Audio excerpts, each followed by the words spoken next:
My family cut me off for not sponsoring my sister's lavish lifestyle. There was no lightning bolt, no great upheaval, no screaming confrontation when it began. It unraveled in the background like a silk thread being pulled ever so gently, subtle, consistent, until the whole fabric tore wide open. At first, it was the designer tote she had to have, a Louis Vuitton Neverfull with a monogram print that cost more than some people's rent. She cried about it, said she'd never feel equal around her friends, not with the fake bag she'd been dragging around like a shameful secret. So I bought it. Out of guilt? Maybe. Out of love? Definitely. At that point, it was easier to throw money at her discontent than confront the black hole it was feeding. Then came the birthday trip to Santorini, her 25th. A milestone, she insisted, that needed to be celebrated with mocktails on whitewashed rooftops and Instagrammable sunsets. My parents cooed about how precious the memories would be, how life isn't meant to be just about work and bills, as though I was the fool for hesitating. I booked the villa, the flights, the private chef, all of it charged to the same card, the one tethered to my account, my savings, my sweat-drenched, sleepless nights. My sister never once said thank you. She posted a photo of the mocktail, captioned it, "Chuck deserved." She never had a job. She flitted from one aspiration to the next like a butterfly refusing to land. Yoga instructor, jewelry designer, boutique owner, life coach.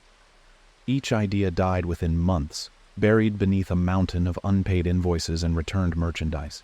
And each time the same desperate phone call from her, voice trembling with tears, claiming the world didn't understand her genius, and she just needed a little help to get back on track. I became her emergency fund, her bailout plan, her safety net spun from a sense of duty that became a noose. My parents weren't just complicit, they were cheerleaders in this farce. They paraded her around like she was a misunderstood visionary, and I was the cruel financier, demanding returns on investments that were meant to be given, not expected back. They clung to the idea of family loyalty like it was sacred scripture, weaponizing the phrase with a kind of passive-aggressive benevolence that left no room for dissent. The message was clear. I was not generous. I was obligated. But there came a day, quiet, unremarkable, when I said no.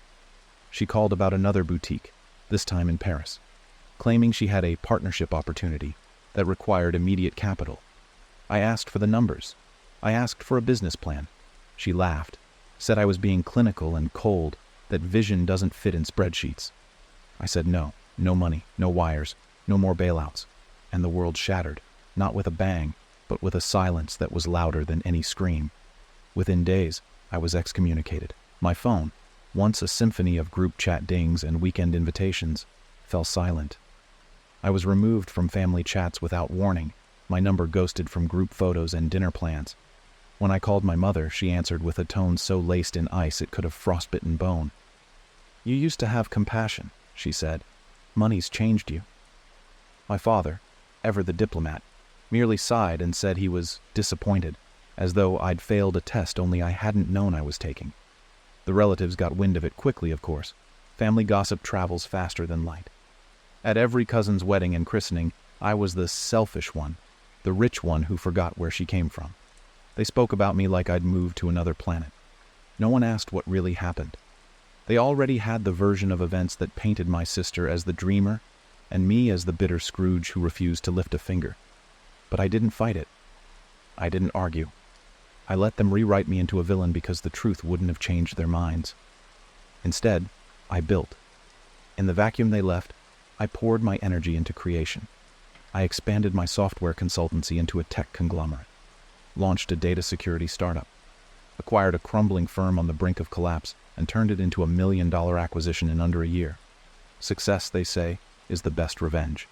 But for me, it wasn't about revenge. It was about reclaiming the space they once filled with guilt and manipulation.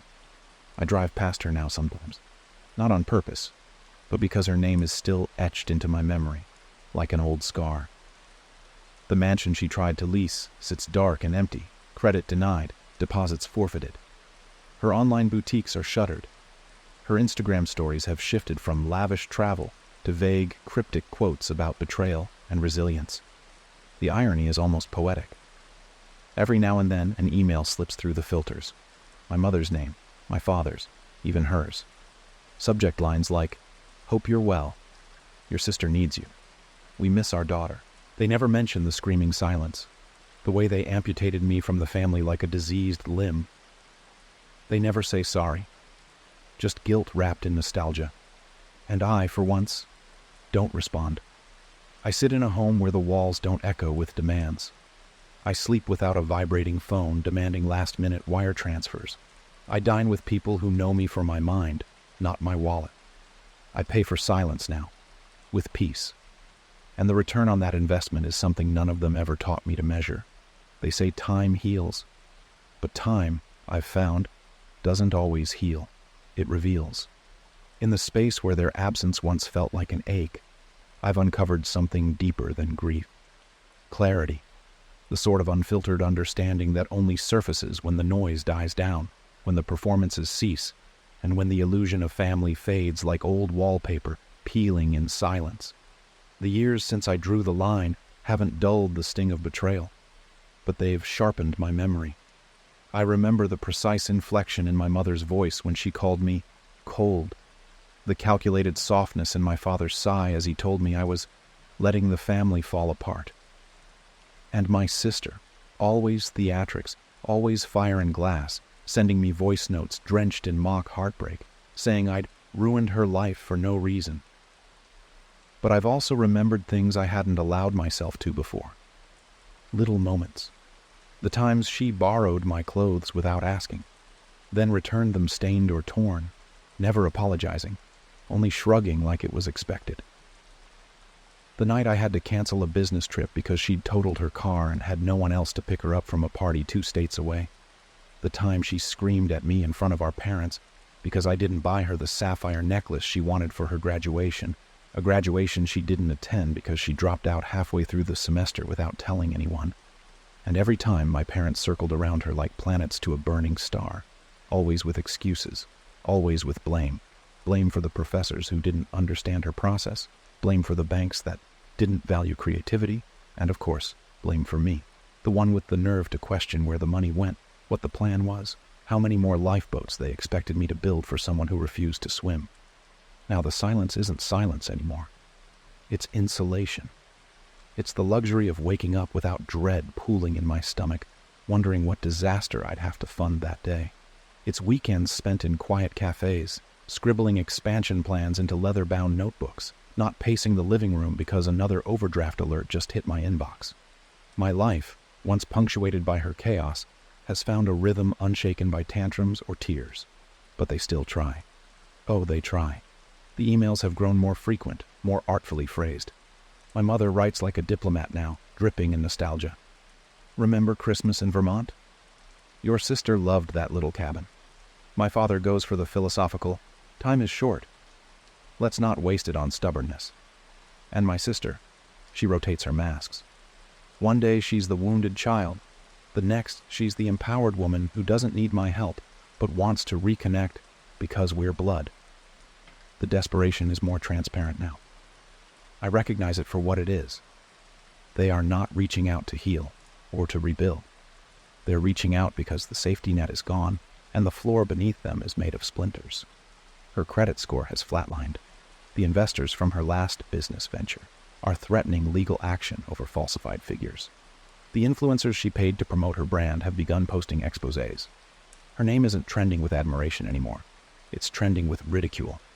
Still, they pretend. They drape failure in silk and call it growth.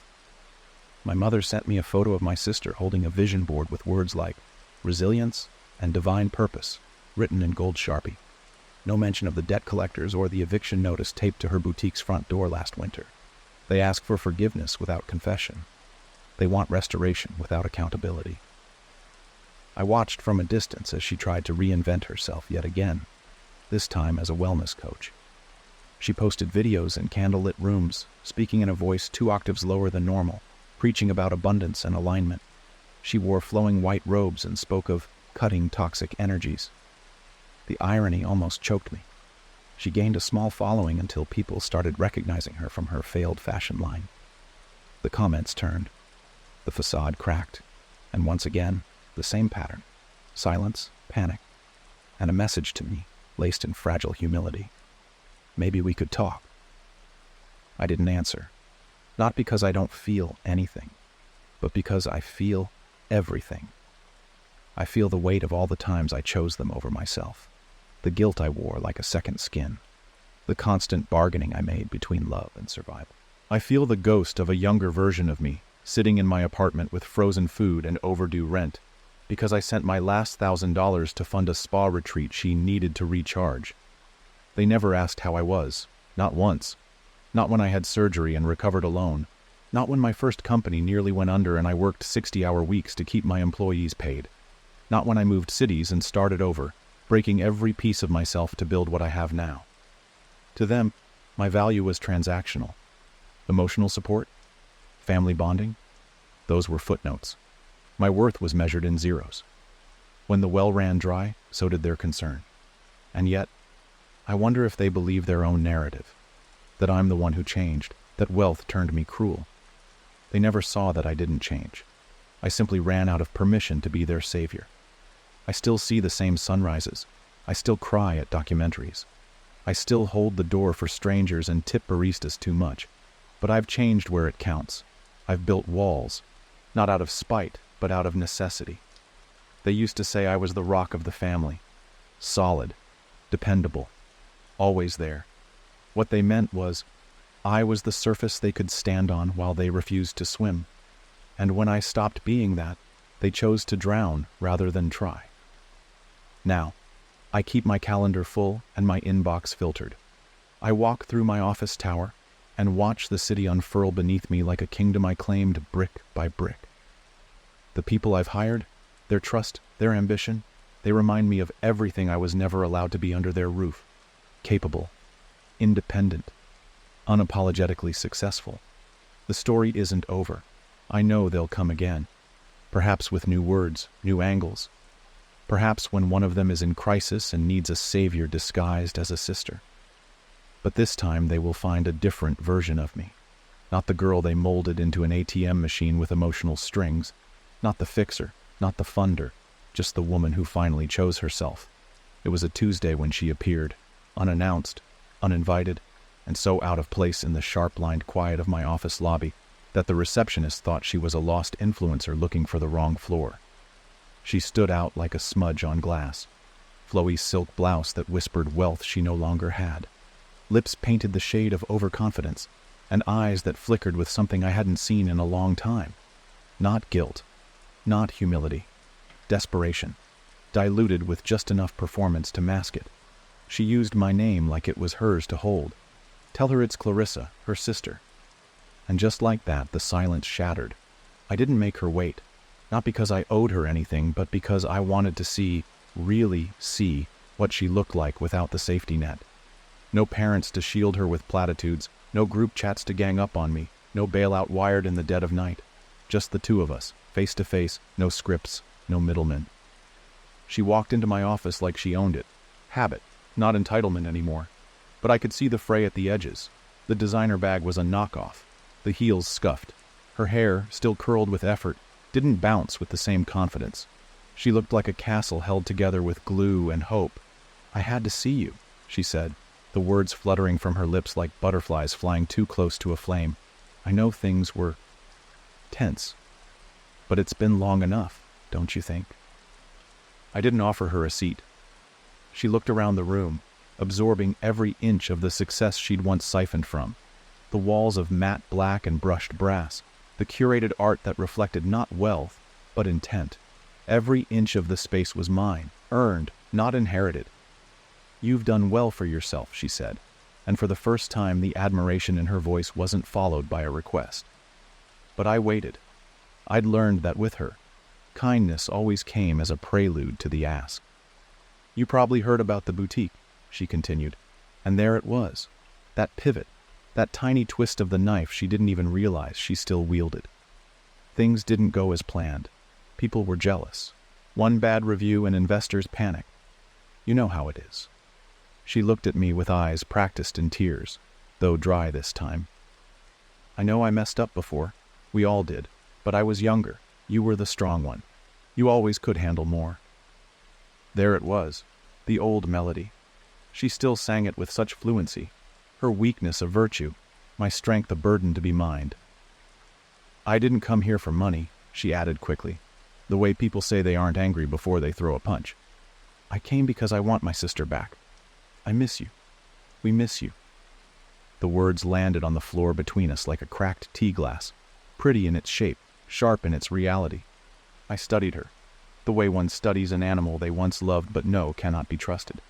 There was no hatred in me, just a clarity so complete it left no room for sentiment. "You miss your lifeline," I said quietly. "You miss the idea of me, the resource, the fallback, the cleanup crew." "That's not fair," she snapped, for just a flicker losing the mask. "You're acting like I was some kind of parasite." I didn't flinch. "You were." The silence that followed was heavier than any argument we'd ever had. No screaming, no pleading, just the raw truth laid bare in a room too pristine to lie. "I gave and gave until I was hollow," I continued, my voice steady. "And the moment I asked for respect instead of obedience, you all turned on me like I'd betrayed you. You didn't lose a sister. You lost a bank account." Her face twisted, embarrassment or rage. I couldn't tell. "I'm trying to make things right now. Doesn't that count for anything?" I finally moved, stepped to the window behind my desk and looked out over the city. The streets below thrummed with life. People who didn't know my name, who didn't care about my past. This was my world now, not built from spite, but from survival, from the ashes of obligation and inherited debt. "You came here thinking we could patch things up with words," I said without turning around. "But what you don't understand is that peace, once earned, isn't something I'm willing to trade anymore, not even for blood." I turned, slowly, and looked at her. Really looked. Not with the rose-tinted affection of shared childhood, not with the filters of guilt and love we once layered over every interaction, but with the eyes of someone who had finally learned to see her family as people, not ideals. "I don't hate you, Clarissa," I said, "but I don't trust you, and trust is the only currency that matters to me now." She stood there, her mouth a trembling line, the tears finally threatening. But I didn't move. I didn't soften. I didn't fill the silence with comfort. I let it sit.